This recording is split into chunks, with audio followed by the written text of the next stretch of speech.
Neville Goddard, 1 de junio de 1970. Autoabandono. Semana tras semana, cuando ocupo este estrado, sé lo que quiero decir.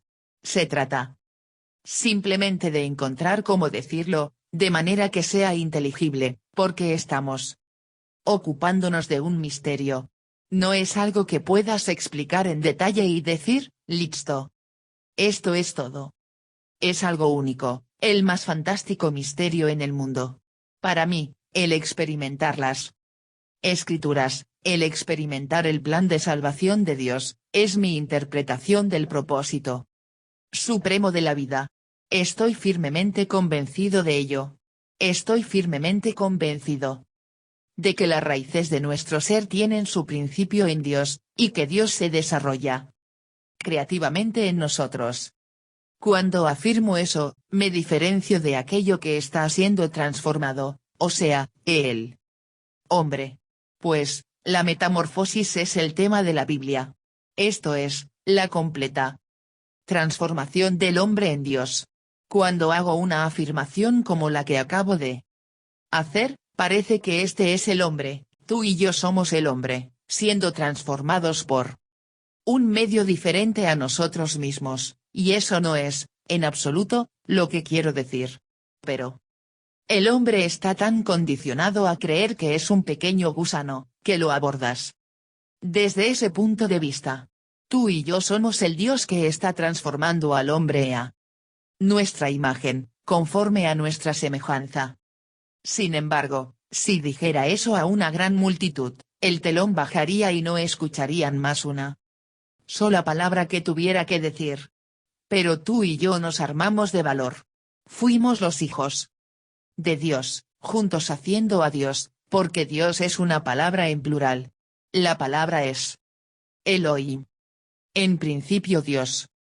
Génesis 1:2.1. La palabra es Elohim, que es plural. Entonces, dijo Dios, hagamos al hombre a nuestra imagen, conforme a nuestra semejanza. Génesis 1:26. Es la misma palabra, Elohim. Es una unidad compuesta, uno constituido por otros. En Deuteronomio se nos dice, el Altísimo trazó las fronteras a los pueblos según el número de los hijos de Dios, Deuteronomio 32:2.8. Ningún niño nace, a menos que Dios ocupe ese pequeño templo. Estos son los dioses que bajaron. Tú y yo somos los dioses que bajaron. Estamos transformando estas identidades, a estos hombres y mujeres, con los cuales estamos identificados, conforme a nuestra semejanza, en vez de estar siendo transformados por algo diferente a nosotros. Somos los dioses que bajaron, y cuando despertamos somos los dioses de los cuales se habla en el mismo principio. En un principio creó Dios, o Elohim, plural, los dioses, los cielos y la tierra, Génesis 1:2.1, como crear un teatro para la exposición de su fuerza y sus poderes creativos. Entonces dijo Dios, hagamos al hombre a nuestra imagen, entonces, bajamos y nos vestimos con este ropaje. No estamos fingiendo. Nos abandonamos por completo a este ropaje. El secreto es el autoabandono. Nunca habrías hecho nada que no hubieses amado. Nunca. Y tanto lo amamos, y así, habiéndolo amado, nos comprometimos con el objeto de nuestro amor, y verdaderamente, nos convertimos en él. El autoencargo es el secreto. Se nos dice, sed, pues, imitadores de Dios, como hijos amados, Efesios 5:2.1. En este mundo, hemos olvidado quiénes somos. Ahora viene la revelación, sed, pues, imitadores de Dios, como hijos amados. Así como Cristo nos amó y se dio a sí mismo por nosotros, entonces, imita eso. Pero en este nivel, siento que soy Neville. Sin embargo, sé, por experiencia, que soy ese que se convirtió en Neville para transformar esta identidad en mi propio ser, el ser que fue, que no tiene comienzo, y hubo un plan que establecí dentro de mí mismo cuando me sepulté en este ser llamado Neville. Esto es cierto para todo el mundo. Ahora escucha esto cuidadosamente. Es el primer capítulo de Efesios. Voy a citar 4 versículos. Los encontrarás dentro de los 10 primeros, así que he omitido algunos. Porque no son necesarios para lo que quiero transmitir. Dios nos escogió en él antes de la fundación del mundo, Efesios 1:2.3-4, habiéndonos predestinado en amor. Por medio de Jesús el Cristo, según la complacencia de su voluntad, Efesios 1:2.5. Se propuso en sí mismo, de reunir todas las cosas en Cristo, en la dispensación del cumplimiento de los tiempos, Efesios 1:2.9-10. Escúchalo cuidadosamente. Ve a casa y léelo, en el primer capítulo, y dentro del primer capítulo, creo que son los versículos 4, 5, 9 y 10, en Efesios. Dios nos escogió en él antes de la fundación del mundo. Entonces, vemos que la salvación del hombre no es una idea posterior del Creador. Es anterior a ese proceso histórico. Mucho antes de que esto cobrara vida y se convirtiera en historia humana, esta decisión había sido hecha. Así que nuestra aptitud es la consecuencia, no la condición, de su elección. Entonces, aquí, como Neville, yo, el verdadero ser, escojo a Neville. Voy a interpretar a Neville. Tú escoges al ser por el que te has decidido, bajamos hasta acá y le damos vida a este proceso histórico. Somos los dioses que tomaron la decisión. Nos identificamos con este ropaje, estamos transformándolos en nosotros mismos. Eso es algo que el mundo rechaza. Lo aborrece porque no entienden que el hombre no puede hacer nada para salvarse a sí mismo. No hay absolutamente nada que el hombre, como hombre, pueda hacer. Es Dios, que está sepultado dentro del hombre, quien lo hace. Como se nos dice en la carta a los Filipenses, el que comenzó en vosotros la buena obra la seguirá perfeccionando hasta el día de Jesucristo, Filipenses 1:2.6. El día de Jesucristo es el develamiento de este plan en ti, porque Jesucristo es en ti. Cristo en ti es la esperanza de gloria, Colosenses 1:27. Si Él no estuviera en ti, entonces serías un cuerpo sin vida por siempre y para siempre, pero los dioses bajaron, y son necesarios todos los dioses, llamados los hijos de Dios, para formar a Dios. El uno se fragmentó en muchos. Uno cayó conteniéndonos a todos. Nos escogió en él antes de la fundación del mundo. ¿Lo entiendes? Antes de que hubiese un mundo, nosotros éramos. Nosotros somos los dioses. Somos en el único ser, que es conocido en la Escrituras como Dios, y bajamos con un propósito, expandir nuestra propia creatividad, y lo hacemos al sepultarnos en la humanidad. Ahora, la crucifixión es o bien una demostración del más terrible fracaso en el mundo, o el mayor éxito en el mundo. Ha sido probado que la semilla que cayó, que es llamada la palabra de Dios, y la palabra de Dios es Dios mismo. En principio era la palabra, y la palabra estaba ante Dios, y Dios era la palabra. Juan 1:2.1. La palabra fue la semilla que cayó en la humanidad. Es llamada la crucifixión. Bien. Resucitó y continúa resucitando porque todos los hijos resucitarán. Ninguno fracasará. Sí. Uno solo falla, habría que dejar a todos atrás e ir en busca de ese, porque el que está faltando completa al uno, al que es un solo cuerpo y un solo espíritu. Un solo Señor. Punto, un solo Dios y Padre de todos, Efesios 4:2.4-6. Así que noche tras noche, mientras ocupo este estrado, sé exactamente qué quiero decir. Y mi problema es cómo decirlo, de manera que sea inteligible, que sea entendible para los que me escuchan. Porque el hombre ha sido condicionado a creer que es una pequeña y ridícula cosa que ha pecado en el mundo, y, habiendo pecado, debe hacer todo tipo de penitencia para redimirse. El hombre no puede redimirse.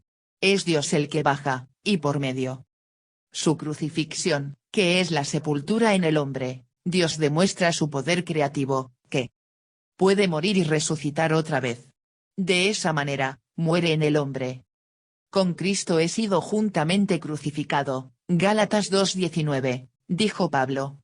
Y ya no vivo yo, sino que Cristo vive en mí, y lo que ahora vivo en la carne, lo vivo en la fe del Hijo de Dios, quien me amó, y se entregó a sí mismo por mí, Gálatas 2:20. Entonces, ese Hijo de Dios es en ti. Dices, yo soy. Eso es Él. Eso es el Hijo de Dios. Pero amaste tanto al objeto al que te entregaste, que te abandonas completamente, te vacías de tu divinidad y te sepultas en el objeto de tu amor, y lo vas a transformar en tu mismo ser, que es Dios. Cuando lo transformas, eres el mismo Dios, solo que te has expandido más allá de ese momento en la eternidad, cuando te aventuraste en este experimento, convirtiéndote en tu propia creación. Así que en el mundo del César sed imitadores de Dios, como hijos amados. Así como Cristo nos amó, y se entregó a nosotros, entonces, imita eso. ¿Te gusta el dinero? No hay nada de malo en ello. ¿Te encanta la fama? No hay nada de malo con eso. ¿Amas estar físicamente sano? No tiene nada de malo. Pero enamórate de eso. Si te enamoras de eso, debes hacer lo mismo que Dios hizo en un principio, y tú eres este Dios de quien hablo, que amó tanto al objeto que eres, cuando lo ves reflejado, que se abandonó. Sin restricción alguna. Un completo abandono del ser al objeto de su amor. Porque si no hay un objeto amoroso, si no hay a quien amar, ¿qué es el amor? Debe haber un amado o una amada para demostrar el amor, y tú también tienes un objeto, tu emanación, que no es más que tu esposa, no tu esposa física, el cuerpo. Es tu emanación. Esa es tu esposa hasta que el sueño de muerte se termine. Jerusalén, The Emanation of the Giant Albion, William Blake. Y lo amaste tanto. Vas a transformarlo en lo más hermoso y perfecto del mundo, que es como tú, que es perfecto. Así que nos escogió en él antes de la fundación del mundo, para que fuéramos santos y sin mancha delante de él, Efesios 1:2.4. Eso es lo que sé. Nos dice, él me escogió. Bien, ¿quién es él? Yo soy él, pero para llegar a ser yo, él tiene que olvidar que yo soy él, y piensa que es Neville. Tiene que olvidar. Me escogió en él antes de la fundación del mundo, pero ahora, yo soy el uno que olvidó y se convirtió en Neville. Cuando despierto, sé que yo era antes de la fundación del mundo. Pero ahora traigo a Neville conmigo, y ahora tengo un aspecto más de mi ser proteico. Tengo otro ser al cual redimiré. Me enamoré de él y lo traje de vuelta, y ahora soy el ser proteico, para que pueda ver a otros, y permitir que los otros me vean como Neville. Así que me ven como Neville, pero, ¿realmente me ven? Me ven como Neville cuando me ven revestido de poder, de sabiduría, o quizá de amor, y me verán porque amé tanto a Neville que le entregué mi ser, y lo ascendí al nivel de mi propio ser antes de descender hasta él y sepultar mi ser en él. Así que cuando trato, noche tras noche de decirlo, dudo porque me pregunto si está tan claro como quiero hacerlo ver. Sé lo que quiero decir, pero, ¿cómo decirlo de manera que sea entendido, que sea inteligible?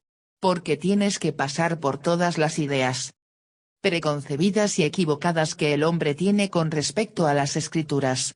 Y de esta manera digo que experimentar las escrituras, experimentar el plan de salvación de Dios, es realmente todo el propósito de la vida. Sin embargo, mientras estamos aquí, podemos ser todo lo que deseemos ser, y el ser dentro de nosotros, que es nuestro verdadero ser, lo permite y nos acompañará a lo largo del papel, e interpretará todo. Pero le estoy hablando al Dios en ti, el Dios de las Escrituras, cuyo nombre es Elohim, o Jehová, o el Señor Jesucristo. Es el mismo ser que está sepultado en ti. Está verdaderamente sepultado en ti. Y ese ser resucitará. Enséñame, oh Espíritu Santo, el testimonio de Jesús. Permíteme comprender las maravillas de la ley divina. Jerusalem, The Emanation of the Giant Albion, William Blake.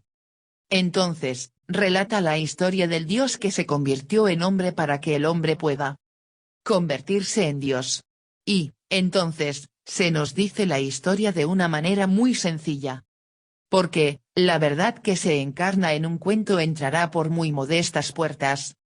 In memoriam a H. Baylor Alfred Tennyson. Así que lo relatas como el más sencillo de los cuentos que puedas imaginar. Desde el mismo principio relatas la historia. La verdad que se encarna en un cuento entrará por muy modestas puertas. Mi madre me coloca en sus rodillas y me cuenta la historia de Jesús. No tuvo padre, pero un día afirmó que él era el padre. Ella no entendía eso, ni yo tampoco. No tuvo padre. Pero afirmó que él era el padre. Yo y mi padre somos uno, Juan 10:30. También me contó que había tenido un nacimiento milagroso. No fue como cualquier nacimiento en el mundo, fue distinto, y luego me contó que él dijo que a menos que nazcamos de manera similar, pues, dijo, yo soy de arriba, Juan 8:23, que había nacido de arriba, y que el que no nazca de arriba no puede entrar en el reino de los cielos, Juan 3:2.3.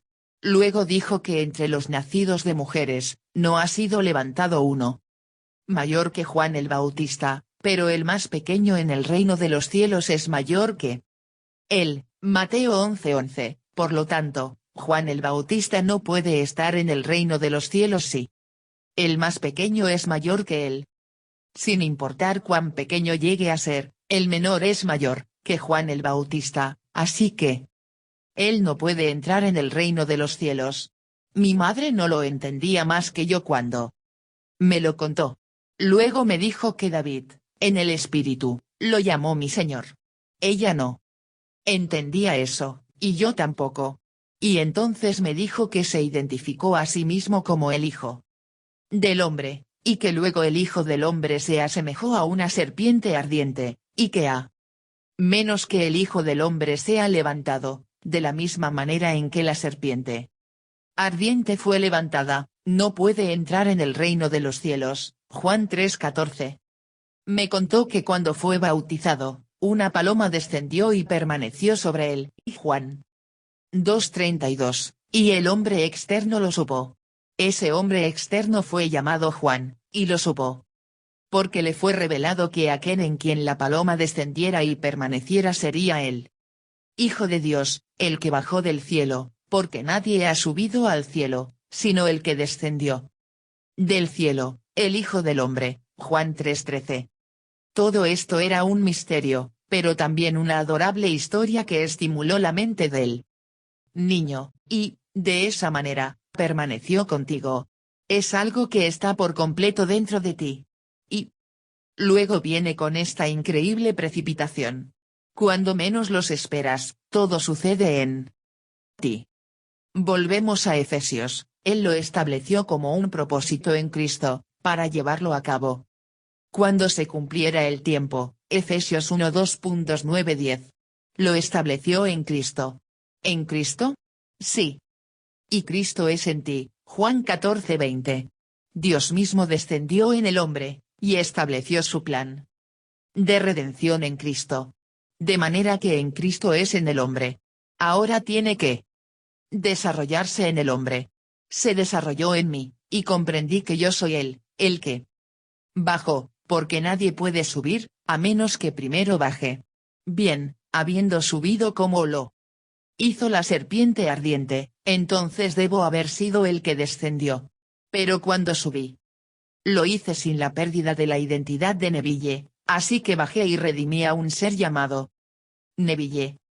Bajas y, de tal manera, te identificas con el ser que crees que eres, que cuando subes, llevas a aquel que has redimido contigo.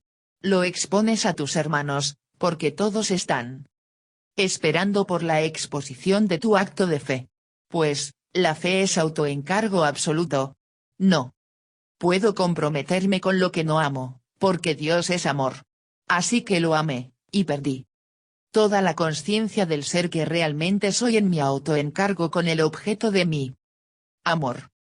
Y luego pasé por el infierno, al igual que todos, pero como dijo Pablo, considero que los sufrimientos del tiempo presente no son dignos de ser comparados con la gloria venidera que va a ser revelada en nosotros, Romanos 8:18. ¿Cuál gloria? La única gloria es la gloria de Dios, así que el clamor de aquel que ha cumplido el cometido es este. Capítulo 17 de Juan, he terminado la obra que me encomendaste que hiciera. Y ahora, Padre, glorifícame tú conmigo mismo, glorifícame con tu propio ser. Vuelva hacia mí la gloria que era mía, la gloria que tenía contigo antes que el mundo fuera. Y Juan 17:2.4-5. Ahora trae la gloria que cedí, por el objeto de mi amor, en mi autoencargo. Que vuelva ahora, para que recupere, individualizado, un ropaje que pueda usar en la eternidad. Este estaba muerto, y yo, como la semilla que cayó a tierra y murió, Juan 12:24, revelando el gran secreto, el misterio de la vida a través de la muerte. Entonces, morí. Cuando me convertí en esto, Neville señala su cuerpo, y luego sufrí todo el infierno de él. Mundo. Y, entonces, el diseño, que yo contenía, se desplegó dentro mí. De manera que él ha manifestado en mí el misterio de su voluntad, conforme a su plan, que de antemano estableció en Cristo, para llevarlo a cabo cuando se cumpliera el tiempo, Efesios 1:2.9-10. Entonces, Él lo estableció en Cristo como el plan. Bien, ese plan es Jesucristo sepultado en el hombre. Es un diseño, el diseño hombre. Como decirle al mundo que Jesucristo es el diseño de salvación sepultado en el hombre.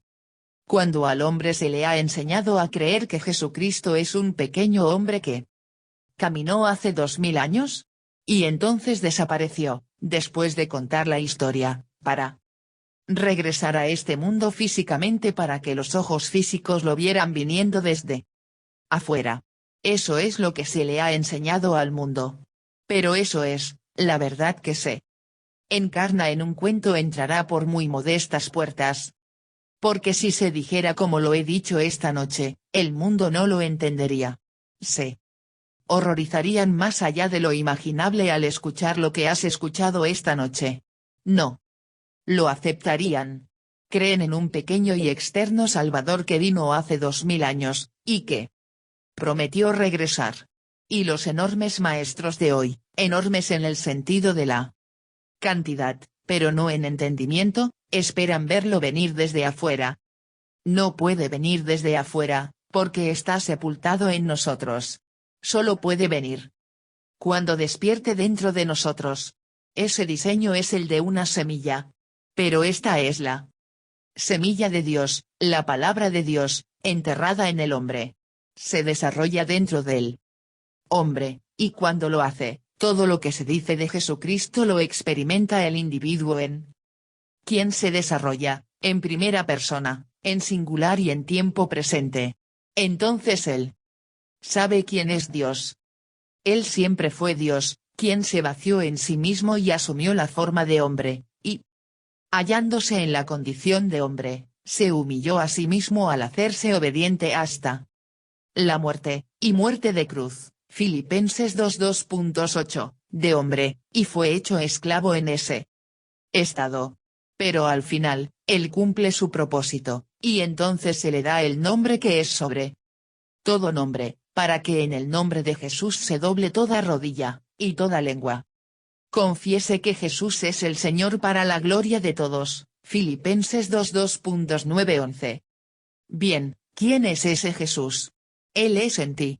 Así que cuando ciertamente efectúas y completas El trabajo que asumiste, llevas el nombre de Jesús. Solo hay un Señor.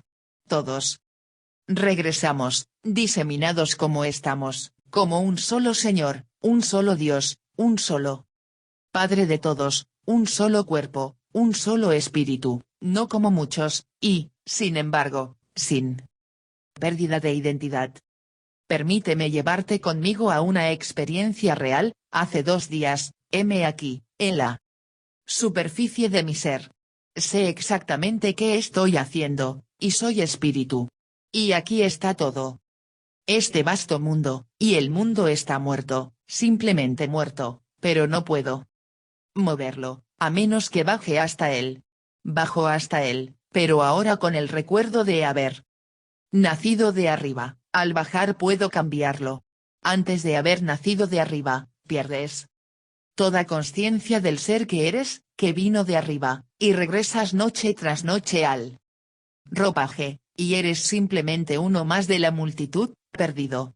Pero ahora, después del nacimiento de arriba, después de que empiezas a crecer en estatura, en favor de los dioses que te precedieron en un idéntico, similar nacimiento, el recuerdo ahora permanece, pues en la mañana regresas de tu unión con los hermanos.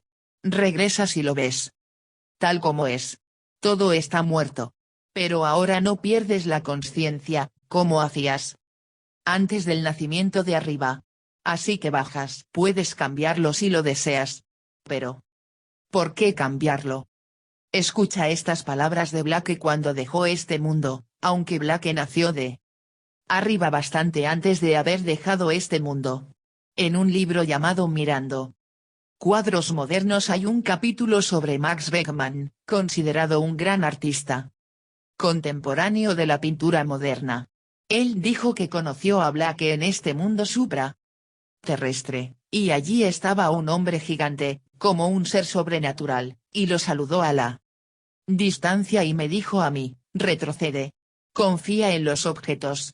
No te dejes intimidar por el horror del mundo. Todo está en orden y es correcto, y debe cumplir su destino para lograr la perfección.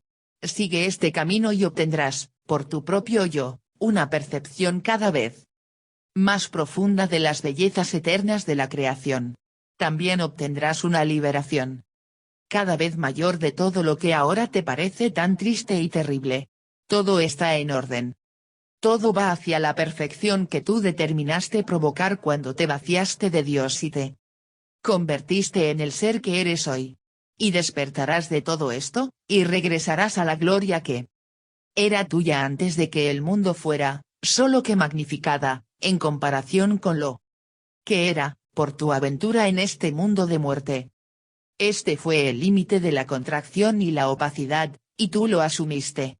Ahora no hay límites para la expansión, para la translucidez que recuerdas. Así que todos retornamos a los seres que éramos antes de que el mundo fuera. Cuando leemos, nos escogió en él. Antes de la fundación del mundo, nosotros éramos los dioses. Éramos los hijos de Dios que, colectivamente, constituyen a Dios. Esta maravillosa confesión de la fe hebrea es la mayor en el mundo. Escucha, Israel, el Señor nuestro Dios, el Señor uno es. Deuteronomio 6:2.4. Jehová, que es simplemente yo soy, se traduce como el Señor, Adonai, y aquí nuestro Dios es en plural, Elohim. Somos los dioses, pero juntos somos Adonai. 1. Entonces, hace falta el uno hecho de muchos para caer, el Dios uno que es la confesión, la Semá de Israel. Escucha, Israel, el Señor nuestro Dios, el Señor uno es. Nunca lo olvides. Ningún pequeño hombre, ninguna pequeña imagen ante los cuales estar ni adorar. Todo está muerto, y los hombres convierten en ídolos a hombres. Entonces, alguien tiene dinero, o es un tirano, un Lenin, digamos. Así que hacen una imagen de Lenin, y todos los días miles de personas pasan caminando por donde está esta absurda y pequeña cosa que mantienen a la vista. Hoy leí la declaración de Buckley, fechada en Leningrado. Antes era San Petersburgo. Era la plaza de Pedro, la misma plaza. Ahora es Leningrado, y ahí está esa pequeña cosa momificada, y un amigo de él, que caminaba por donde estaba esta pequeña cosa momificada tenía la mano en el bolsillo, y un guardia, de la manera más impresionante, le dice: sáquese la mano del bolsillo. Está pasando por Tierra Santa. Aquí está la palabra hecha carne, y habitó entre nosotros. Y la forma como lidió con ello fue perfectamente maravillosa, la forma en que trató tan absurdo concepto de adoración a esta pequeña cosa que tuvieron que recoger y reconstruir hace unos pocos años, porque el tiempo se hace sentir, y estaba desintegrándose. Y este es su pequeño icono que adoran. Vean el artículo de Los Angeles Times. Te digo que el único Dios en el mundo eres tú. No hay otro Dios. Un día lo sabrás. Un día te desplegarás dentro de ti. Lee la historia con detenimiento, porque cuando Él se despliegue en ti, todo lo dicho sobre Él en las Escrituras lo experimentarás en primera persona del singular, y en tiempo presente. Y su único Hijo, que es simplemente la personificación de todas las experiencias que alguna vez has tenido como hombre. Así que toma todas las experiencias del hombre y todo lo que el hombre podría alguna vez experimentar, fúndelas en un solo conjunto, personifica ese todo, y el resultado es David, el David de las Escrituras, el gran salmista. Eso es. David está ante ti, y te llama mi Señor. Te llama Padre mío. Ese es el único Hijo de Dios, que es una personificación de la suma total de todas las experiencias de la humanidad. Así que cuando, interpretando el papel que te ha tocado, has pasado por todo el abanico de posibilidades que el hombre puede experimentar, al final, despiertas, y, entonces, la suma total de las experiencias se funde y es personificada.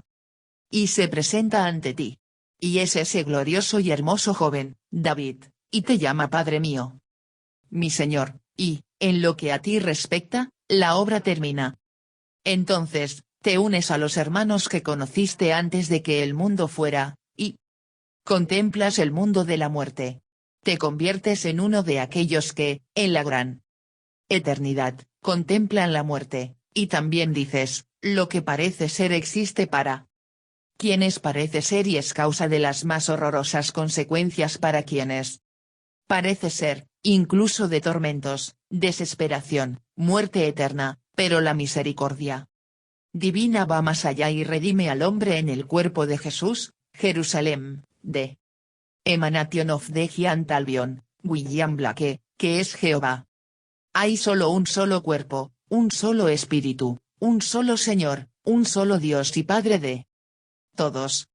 Al final, todos son redimidos, pero el hombre, como hombre, no puede redimirse a sí mismo. Es Dios en el hombre el que hace la obra. El que comenzó en vosotros la buena obra, la seguirá perfeccionando. Filipenses 1:2.6, hasta la revelación de Dios en ti como tú mismo ser.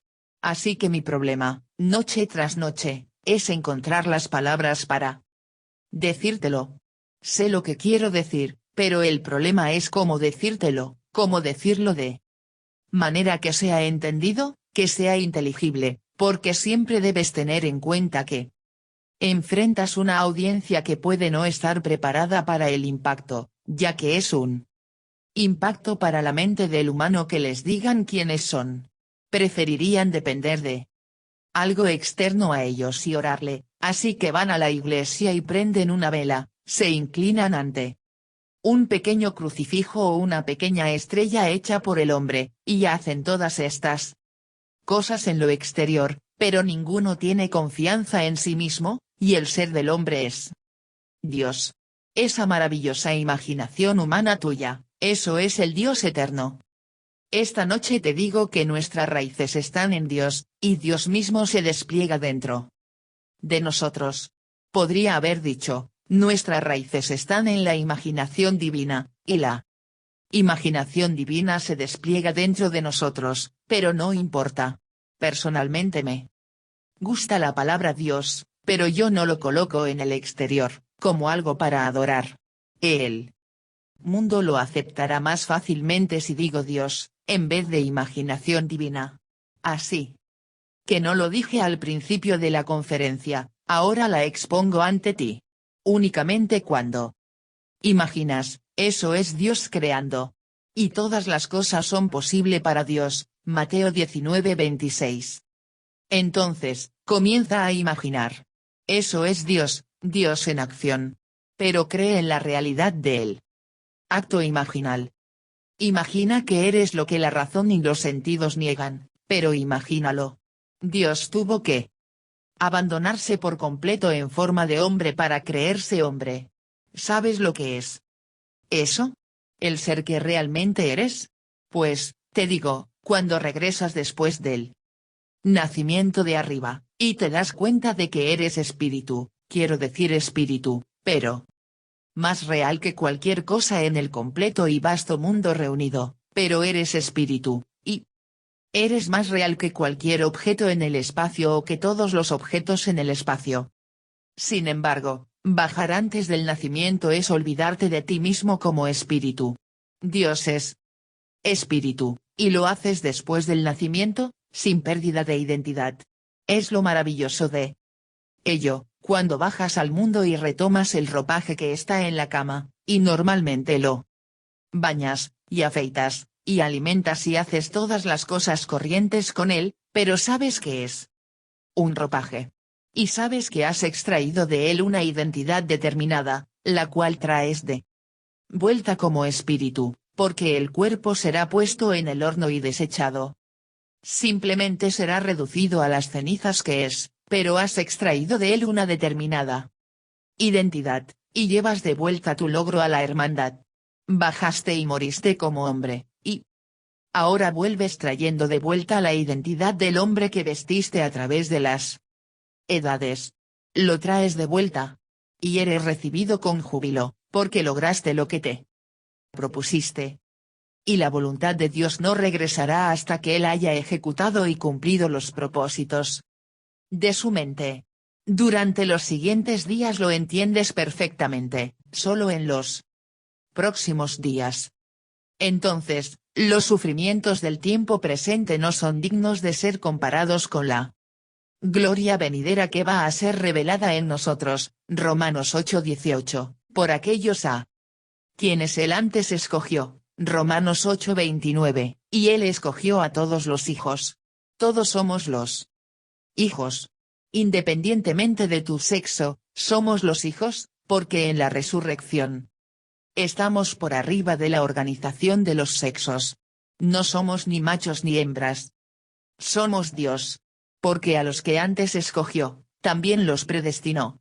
Y a los que predestinó, a estos también llamó, y a los que llamó, a estos también justificó, y a los que justificó, a estos también glorificó, Romanos 8:30. Así que, sin importar lo que hayas hecho como hombre, recibirás la justificación, en otras palabras, la absolución divina. La completa absolución, independientemente de lo que hayas hecho. Si has interpretado el papel de un Hitler o un Stalin, o cualquier otro monstruo, serás absuelto. En este nivel quieres que todos ellos sufran, pero tus hermanos, sabiendo el papel que interpretaste, no quieren que sufras. Quieren que despiertes del sueño de ser un Hitler. Del sueño de ser un Stalin o cualquier otro horrible personaje del mundo. Y cuando vienes delante de él, habiendo sido llamado, eso es la justificación. La justificación en las Escrituras no es más que la absolución divina, y después de la justificación viene la glorificación, que es el regalo de Dios de sí mismo para ti. Entonces, eres Dios Padre. Y todos los hijos reunidos forman a Dios Padre. En la mayoría de las Biblias está escrito, en el principio, sin embargo, en el texto masorético no se registra el artículo, dejándose indefinido el tiempo de la creación. Nota del traductor. El artículo en cuestión es el siguiente. Los Angeles Times. Lunes 1 de junio de 1970. Dos tumbas en Rusia, un triste contraste. Por William F. Buckley Jr. Leningrado. Todo el mundo sabe que Rusia es una tierra de paradojas, pero pocos se imaginan el esmero que los comunistas ponen para ocultarlas. En el camino a Zargovsk, actual Sergei Posad, el hogar espiritual de la vieja Rusia, pasas por un espléndido monumento, un elegante, suavemente arqueado arco de titanio que termina, con 23 metros de altura, SIC. La altura real es de 107 m, en un misil, el primero en orbitar la Tierra, una espléndida conmemoración de un logro científico extraordinario que requirió de ingentes recursos. Unas pocas millas más adelante por el mismo camino, te percatas de que un hidrante central surte de agua a las aldeas aledañas. No hay agua corriente a 25 kilómetros de la capital del país que puso en órbita el primer satélite. En Zargovsk puedes visitar el monasterio de San Sergio, el santo patrón de Rusia. Aquí está uno de los 3 seminarios que han sobrevivido en la Unión Soviética. Estuvieron cerrados por un tiempo, y entonces, después de la guerra, se permitió que 8 reabrieran. Khrushchev, en aras de la moderación, redujo el número a 3, pero el abad no habla sobre esos asuntos. Ellos enterraron recientemente al patriarca Alexis a la edad de 92 años. Muchos lo consideraron un simpatizante del Partido Comunista por consentir la larga lista de humillaciones impuestas a su iglesia por el gobierno soviético. Pero él, presumiblemente, sabía que las protestas no le serían de provecho, y reflexionó que el martirio era poco eficaz en Rusia. Yace es una pequeña catacumba, bajo una de las antiguas construcciones sagradas, con unas pocas flores marchitas en su tumba. El sepulcro que vi el día anterior era otra cosa. Tan grande es la continua demanda para ver la tumba de Lenin que, en un día normal la multitud se extiende por un lapso de 2 o 3 horas. La Guardia de Honor mantiene la fila moviéndose a un promedio que permite que más de 2000 personas se desplacen cada hora. Frente a nosotros había colegialas bajando la escalera de puntillas, con su mano derecha estática en señal de saludo. Casi podías oír su emocionado corazón. Los guardias callaban a aquellos que aún no habían sido arrobados por el misterio y el silencio. Mi compañero tenía la mano derecha en el bolsillo, y el guardia, de forma brusca, le dijo desgarbado hacia Belén. A lo largo y ancho de Rusia, los letreros que proclaman el 100 aniversario del nacimiento de Lenin se han tornado apocalípticos. Lenin vivió, Lenin vive, Lenin vivirá, en el principio era la palabra. O el santo. Lenin apareció en esta tierra en 1870. La palabra se hizo carne, y habitó entre nosotros.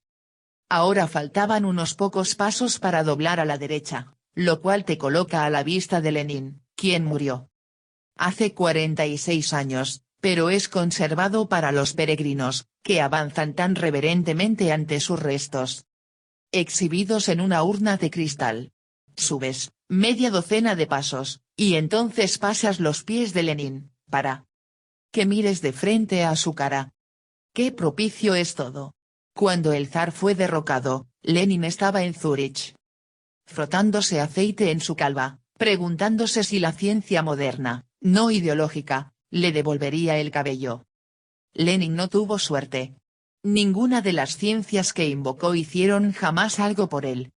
En Leningrado, la hermosa Leningrado, el gobierno soviético ha transformado una catedral en un museo permanente de religión y ateísmo.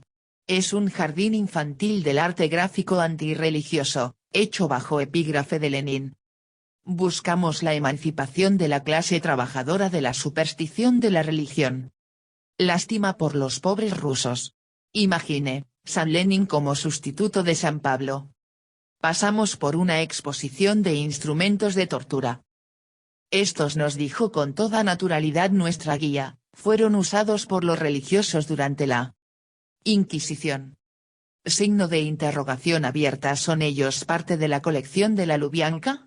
Pregunté. Al principio sonrió, pero enseguida lo pensó mejor. Esa no es una broma graciosa, dijo ella. Era una académica muy dulce, y yo no deseaba hacerla rehén en una guerra ideológica sucedánea, así que le dije que estaba de acuerdo con ella, que las bromas sobre las torturas no son graciosas. Ella dijo, precisando una excusa para no continuar. No, no quiero decir que las bromas sobre torturas no son graciosas.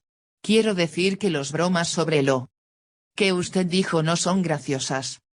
Yo me fui, como los viajeros en la Unión Soviética deberían hacer. Tristemente, creo que todo está perdido para cualquier sociedad que deshonra al Rey de Reyes. Pero eso es un prejuicio personal, que en Rusia solo San Sergio y otros pocos subversivos aprecian.